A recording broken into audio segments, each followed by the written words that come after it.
یہ قائل کرنے کے لیے گئے کہ آپ پاکستان کے اندر جو ہے نا وہ آ کر انویسٹمنٹ کریں، تو سب سے پہلے ان کا بیانیہ لب لباب ان کا یہ تھا، کیونکہ جو ان کو پڑھایا گیا تھا، جس کا بار بار وہ اظہار بھی کرتے رہے ہیں کہ مجھے 30 سال اسٹیبلشمنٹ ایجنسیوں نے آگے میرے لا کر یہ چیزیں رکھی کہ یہ فلاں فلاں یہ چور ہے پاکستان کے اندر، یہ فلاں سیاستدان چور ہے، فلاں سیاستدان چور ہے، تو وہی انہوں نے جو ہے نا وہ رٹ ادھر لگائی۔ وہ جب بزنس مین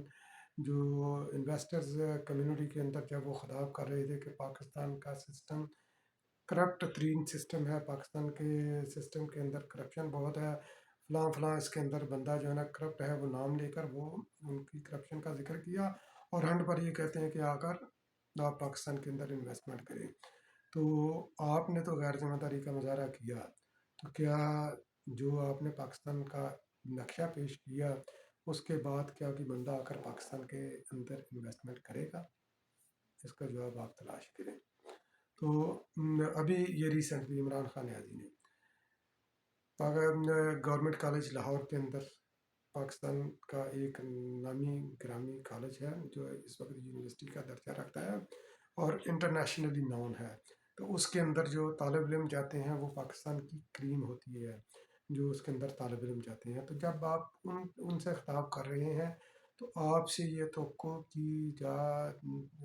جاتی ہے کہ آپ ایک انٹلیکچوئل کی حیثیت سے وہاں جا کر خطاب کریں گے۔ تو ایک انہوں نے یہ سیریز شروع کیا عمران خان کے لیکچرز کی، گورنمنٹ کالج سے انہوں نے شروع کیا آپ عمران خان نیازی کا خطاب اٹھا کر دیکھ لیں، کیا وہ ایک انٹلیکچوئل کا خطاب تھا یا ایک موالی کا خطاب تھا؟ اس کا اندازہ آپ ادھر خود جا کر لگائیں، کیونکہ طالب علم جب انٹلیکچوئل جب اتنی پاکستان کی کریم سے آپ مخاطب ہیں تو آپ نے ان کو گائیڈ لائن دینی ہے، نہ کہ آپ نے اپنے اپوننٹ کے برے برے نام پکارنے ہیں، نہ آپ اپنا سیاسی ایجنڈا ادھر لے کر جاتے ہیں۔ بے شک آپ میں کسی سیاسی پارٹی کا رہنما ہیں، مگر جب آپ معاشرے کی تربیت کے لیے جاتے ہیں، ان اداروں میں جاتے ہیں، تو آپ بحیثیت ایک رہنما کے جاتے ہیں جو کہ معاشرے کا مینٹر ہوتا ہے، تو مگر آپ ادھر بگاڑ پیدا کر کے ہیں، آپ دیکھ لیں۔ تو آپ کا یہ تیزی سے یہ گرتی ہوئی مقبولیت کا بھی اس کے ساتھ بڑا لنک ہے۔ اس کے بعد آپ نے پشاور میں خطاب کیا عمران خان صاحب نے، تو ایڈورڈ کالج کے اندر، ایڈورڈ کالج کے اندر آپ ویڈیوز اٹھا کر دیکھ لیں، تو اس کے اندر میرا خیال ہے بمشکل جو ہے نا یہ 500-700 کے قریب جو ہے نا طالب علم ہوں گے، گراؤنڈ کے اندر وہ خطاب تھا، اور پیچھے کچھ طالب علم جو ہے نا یہ سوئے بھی ہوئے تھے، اور یہ یاد آتا ہے کہ نیند تو سولی پر بھی آ جاتی ہے، تو ایک شعر بھی میں عرض کرتا رہوں، نیند تو موت کے بستر پہ بھی آ جاتے ہیں، تیری آغوش میں سر ہو یہ ضروری تو نہیں۔ تو عمران خان ادھر خطاب کر رہا ہے، پیچھے آرام سے ایک جو ہے نا پرسکون کرسی کے اوپر بندہ جو ہے نا چل ماحول میں آرام سے وہ سو رہا ہے، اور 500-700 لوگوں سے خطاب، یہ عمران خان کی گرتی ہوئی مقبولیت اس صوبے کے اندر، اس صوبے کے دارالخلافے کے اندر جس کے اوپر ان کی پچھلے 9 سال سے حکومت ہے، تو یہ انٹرسٹ لوگوں کا عمران خان نیازی کے اندر بالکل یہ ختم ہو رہا ہے۔ تو اب یہ میں چاہتا ہوں عمران خان نیازی اور بلاول بھٹو کے سیاسی اہداف اور سیاسی اہداف کا ان کا کتنا انہوں نے اپنا سیاسی اہداف حاصل کیے۔ تو پہلے میں ذکر کرتا ہوں بلاول بھٹو کا، اور آپ زیادہ دور نہ جائیں، آپ فیبرری سے لے کر میں ان کا یہ تقابلی جائزہ میں لوں گا۔ تو فیبرری کے اینڈ پر بلاول بھٹو زرداری نے کراچی سے لانگ مارچ شروع کیا، تو پاکستان کی تاریخ کا ایک لانگ ترین یہ لانگ مارچ تھا، اور یقیناً میرا بھی تعلق پاکستان پیپلز پارٹی کے ساتھ ہے، پنجاب سے میرا تعلق ہے، اور ایک تسلسل کے ساتھ جو ہے نا یہ میڈیا کے اندر لوگوں کی ذہن سازی کی گئی محترمہ بے نظیر بھٹو کی شہادت کے بعد کہ پاکستان پیپلز پارٹی پنجاب کے اندر ختم ہو چکی ہے، جبکہ یہ صرف ایک پروپیگنڈا ہے۔ صرف ضرورت اس چیز کی ہے کہ پاکستان پیپلز پارٹی کو پنجاب کے اندر اگر ایکول لیول پلینگ فیلڈ دی جائے تو پاکستان پیپلز پارٹی دوبارہ کم بیک کرنے کی پوزیشن میں ہے۔ تو ہمارے اندر بھی ایک خوف تھا کہ اگر بلاول بھٹو جب لانگ مارچ لے کر پنجاب کے اندر جب داخل ہوں گے تو ہو سکتا ہے کہ ان کو اتنی پذیرائی نہ ملے، مگر ایک طرف یہ تسلی بھی تھی کہ لوگوں کا، پاکستان کے لوگوں کا، باشعور لوگوں کا جن کی سیاسی بصیرت ہے، جو سیاسی سمجھ بوجھ رکھتے ہیں، ان کا محترمہ بے نظیر بھٹو اور شہید ذوالفقار علی بھٹو کے ساتھ رشتہ ابھی بھی مضبوط ہے، وہ شہید ذوالفقار علی بھٹو کے نواسے اور محترمہ بینظیر بھٹو کے لخت جگر کو مایوس نہیں کریں گے، اور یقیناً انہوں نے مایوس نہیں کیا۔ تو بلاول بھٹو کا ہدف کیا تھا؟ بلاول بھٹو کا ہدف تھا عمران خان نیازی کی حکومت کا خاتمہ۔ تو اس کے اندر دو جز تھے، تو اس کا جو پہلا جز تھا، جو اس نے پنجاب کے اندر آ کر اناؤنس کیا کہ عمران خان نیازی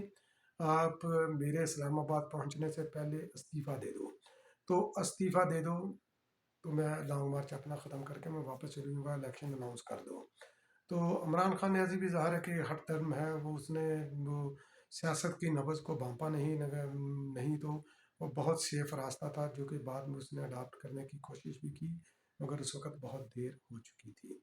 تو وہ بلاول بھٹو جو ہے نا دن بھی گنتا گیا کہ آپ کا ایک دن کم ہو گیا، ایک دن کم ہو گیا، اسلام آباد میں آؤں گا تو پھر تحریک عدم اعتماد میں داخل کروں گا، اور تحریک عدم اعتماد یقیناً ہم کامیابی کروائیں گے۔ تو تحریک عدم اعتماد کی کو داخل کرنا اس کی کامیابی بلاول بھٹو کا ہدف تھا، جو اس نے حاصل کیا، آلدو کہ عمران خان نیازی نے بہت روڑے اٹکائے۔ تو ہونا یہ چاہیے تھا کہ تحریک عدم اعتماد جب یہ داخل کر دی گئی تو عمران خان نیازی کو پارلیمنٹ کے اندر رہ کر اپنے پارلیمنٹیرین سے اس کی ڈیفیٹ کرتا، پارلیمنٹ تھرو دی پارلیمنٹ، مگر اس کا چونکہ وہ سیاست کے اندر اس کی جو ہے نا وہ بصیرت نہیں ہے، وہ سیاسی ماحول میں پل کر جوان نہیں ہوا، اسٹیبلشمنٹ نے اس کو اس بت کو کھڑا کیا، اس بت کو کھڑا کیا، مگر اس کی سیاسی طور پر اس کی مینٹرنگ نہیں کی۔ تو وہ دوسری طرف دیکھتا رہا کہ جنہوں نے پچھلے 3 سال اس کی 3.5 سال حکومت چلائی تھی، وہ تحریک عدم اعتماد کو بھی کامیاب ناکام کریں گے، تو انہوں نے بولا کہ نہیں جی ہم نیوٹرل ہیں، ہم نہیں کر سکتے۔ تو عمران خان نیازی نے راستہ چنا جلسوں کا، جلسوں کے ذریعے اس نے تحریک عدم اعتماد کو ناکام کرنے کی کوشش کی۔ تو عمران خان نیازی کا پہلا ہدف میں اس کی ناکامی ہوئی کہ اس نے ایون کہ وہ ان لوگوں کا اپنے ممبران کا راستہ بھی روکنے کی کوشش کی۔ جب ڈی چوک میں اس نے وہ جلسے کا اعلان کیا تھا تو عمران خان نیازی کا ہدف کامیاب نہیں ہوا۔ تو اس کے بعد پھر اس نے یہ ہدف رکھا کہ میں دھونس دھاندلی کے ذریعے آرٹیکل 5 کو امپلیمنٹ کر کے میں تحریک عدم اعتماد کو روکوں گا، مگر سپریم کورٹ کا آرڈر تھا، تو سپریم کورٹ رات کو کھلی، جس کا یہ واہ ویلا بھی کرتے رہے، تو تحریک عدم اعتماد اس طرح کامیاب ہو گئی، کیونکہ اسپیکر نے ریزائن کر دیا، بعد میں اس کی فیٹ جو ہے نا یہ ممبران پر چھوڑ دی گئی۔ اس کے بعد پھر عمران خان نیازی نے یہ جلسوں کا سلسلہ شروع کیا۔ جلسوں کا سلسلہ اس نے گورنمنٹ کو، جو نئی گورنمنٹ بنی تھی پی ڈی ایم کی، یونائٹڈ گورنمنٹ تھی، اس کو گرانے کے لیے، تو اس کے سٹینس وہ چینج ہوتے رہے۔ پہلے تو اس کا یہ تھا، جو ہدف تھا کہ اس حکومت کو میں فلاں تاریخ تک میں گھر بھیج دوں گا، فلاں تاریخ تک گھر بھیج دوں گا، پہلا فیز جلسوں کا۔ تو پہلا فیز جلسوں کا اس نے جو ختم کیا، مگر اس کے اندر بھی وہ حکومت کو گھر نہیں بھیج سکا، اور رمضان کے اندر بھی اس نے جو ہے نا وہ جلسے کیے، اور اب تک تقریباً جو ہے نا یہ میرا خیال ہے کم سے کم کوئی 160 کے قریب جلسے کر چکا ہے، مگر ایک بھی ہدف جو ہے نا اس کا وہ حاصل نہیں ہوا۔ پھر یہ ہدف کو چھوڑ کر اس نے جب یہ حکومت کو گھر بھیجنے والا ہدف وہ حاصل نہیں کر سکا، لانگ مارچ کا اس نے جو ہے نا اعلان کر دیا مئی میں۔ تو لانگ مارچ کا اعلان کر دیا کہ حکومت کو بھیج کر گھر جاؤں گا، اس سے بھی وہ بھاگ گیا، لانگ مارچ اور دھرنا۔ حالانکہ دھرنے سیاست کے اندر جو ہے نا یہ کوئی آپشن نہیں ہوتی، سیاسی رہنما دھرنے نہیں کرتے، وہ اس طرح مجبور نہیں کرتے جس طرح عمران خان نیازی کا وہ طریقہ کار ہے۔ تو 25 مارچ کو بھی اس نے بولا کہ میں 6 دن بعد آؤں گا، آج تک وہ 6-7 دن اس کے وہ پورے نہیں ہوئے دوبارہ کال دینے کے لیے۔ پھر اس کا دوسرا فیز شروع ہوا، تو دوسرے فیز کے اندر بھی وہ ناکام ہوا۔ اسمبلیوں کے اندر اس نے استعفے دیے، استعفوں کے اوپر بھی وہ اب یو ٹرن لینے کے چکر میں ہے۔ تو اس نے ہدف بنایا جنرل باجوہ کا، جنرل باجوہ کا ہدف بنایا، اس کے اندر بھی ناکامی ہوئی۔ پھر جب سب طرف سے اس کی ناکامی ہوئی تو اس نے آخر میں آ کر انہوں نے بولا کہ آپ یہ جو موجودہ گورنمنٹ ہے یہ ہمیں کسی طرح انگیج کرے، تو الیکشن کی کوئی بھی تاریخ اناؤنس کر دے، انہوں نے چاہے وہ اپنے ٹائم پر الیکشن کی اناؤنس کر دے، تو ہم جو ہے نا یہ اسمبلیوں میں واپس آنے کے لیے تیار ہیں، ہم اپنی تحریک ختم کرتے ہیں۔ مگر حکومت نے بولا کہ ہم نے بالکل آپ سے کوئی بات نہیں کرنی، کوئی تحریک اناؤنس نہیں کرنی، آپ نے جو کرنا ہے وہ کر لو۔ تو پھر جب یہ بھی ان کی بات نہیں مانی گئی، یہ ہدف بھی اس کا پورا نہیں ہوا، پھر انہوں نے یہ ہدف رکھا کہ گورنمنٹ ہمیں الیکشن ریفارم کے لیے انگیج کرے. تو گورنمنٹ نے بھی بولا کہ ہم نے آپ کو انگیج نہیں کرنا، آپ نے جو کرنا ہے وہ کر لو. تو یہ بھی ہدف اس کا وہ پورا نہیں ہوا. پھر فواد چودھری نے یہ بولا کہ ہم جو ہے نا یہ منیمم جو ہے نا یہ چارٹر آف ایک سیاست کے لیے ہم ایک ضابطۂ اخلاق طے کرتے ہیں تو آئیں مل کر بیٹھتے ہیں. مگر یہ چیز بلاول بھٹو نے بہت پہلے اسمبلی کے فلور پر کہہ دی تھی کہ آنے والے الیکشن کے لیے ہمیں ایک ضابطۂ اخلاق مرتب کرنا ہے، نہیں تو آنے والے انتخابات بڑے جو ہے نا وہ خونی ہو سکتے ہیں. تو مگر یہ بھی حکومت نے اس کی بات نہیں مانی، ان کو بولا کہ تھینک یو سو مچ، گو ہے. تو اس کے بعد پھر عمران خان نیازی نے یہ جو سائفر والا یہ ڈرامہ رچایا تھا کہ سائفر کے اوپر آپ جوڈیشل انکوائری آپ کروا لیں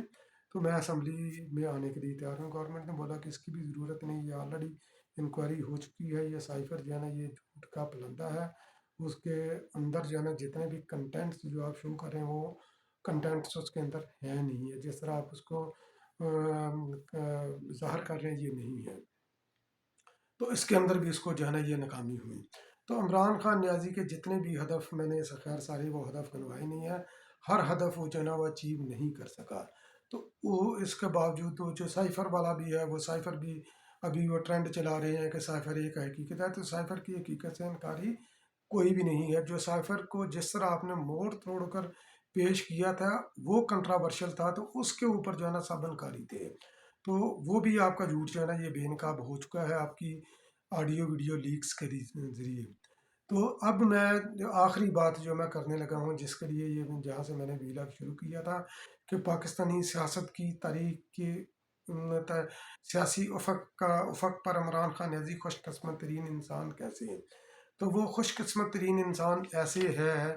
کہ عمران خان نیازی کو ایک ایسی قوم ملی ہے، اس نے اپنے فالورز کی ایک ایسا جو ہے نا جتھا اور ایک ایسا گروہ تیار کر دیا ہے کہ زومبیز کا، کہ وہ عمران خان نیازی کو دیوتا کی طرح مانتے ہیں. عمران خان نیازی کو ایک بلاٹنگ پیپر کی طرح مانتے ہیں. اس کے اوپر جتنی مرضی آپ سیاہی پھینک دیں وہ سیاہی چوس ہے وہ. تو جتنا مرضی ایجنڈا ہو، جتنا مرضی پروپوگنڈا ہو، جتنا مرضی اس کے عمران خان نیازی کے حقائق سامنے آ جائیں، عمران خان نیازی خود بھی میڈیا پر آ کر یہ اپنے اوپر لگنے والے الزامات کی وہ تصدیق کرتا ہے، اپنے جرائم کا اعتراف کرتا ہے، اپنی نالاکیوں کا اعتراف کرتا ہے، اسٹیبلشمنٹ کا وہ مورا تھا اس کا اعتراف کرتا ہے. سائفر کے بارے میں اس نے اعتراف کیا، اسٹیبلشمنٹ اس کی حکومت چلا رہی ہے اس پر اس نے اعتراف کیا. مگر آفرین ہے اس کے فالورز کا، وہ اس چیز کو ماننے کے لیے بالکل تیار نہیں، الٹا وہ بحث کرتے ہیں. تو اس لیے یہ ایک اندھی تقلید کرنے والا گروہ عمران خان نیازی کو فالو کر رہا ہے. اس لیے پاکستان کے سیاسی افق پر خوش قسمت ترین انسان عمران خان نیازی ہے، بلا شبہ عمران خان نیازی ہے. تو یہ ان کو مبارک ہو. مگر ہم نے تو سیاست کے ساتھ چلنا ہے، ہم نے سیاسی نامز کے ساتھ چلنا ہے. ہم ڈفرینٹ طریقے سے سوچتے ہیں، ہم نے اسی طریقے سے چلنا ہے جو کہ ایک سیاست کے اندر ایک اچھی روایات جنم دے، جو کہ ہماری سیاسی گرومنگ کرے. تو وہ ہم سب کے لیے بہتر ہے. کسی بھی معاشرے کی ترقی کے لیے ایک پیور سیاسی سوچ والا ذہن بہت ضروری ہوتا ہے، اور پاکستان کو اس کی ضرورت بھی ہے. تو میں آئندہ میں سوچ رہا ہوں کہ ایک ویلاگ کرنے کے لیے عمران خان کے فالورز کو فوکس کر کے، تو انشاءاللہ میں کوشش کروں گا کہ جلدی وہ ویلاگ آپ تک پہنچاؤں. تو تب تک کے لیے اگلے ویلاگ تک کے لیے اجازت.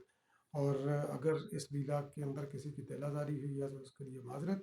تو اگر آپ میرے خیالات سے متفق ہیں تو میرے ویلاگ کو دوسروں کے ساتھ شیئر کریں. بہت بہت شکریہ. اللہ حافظ.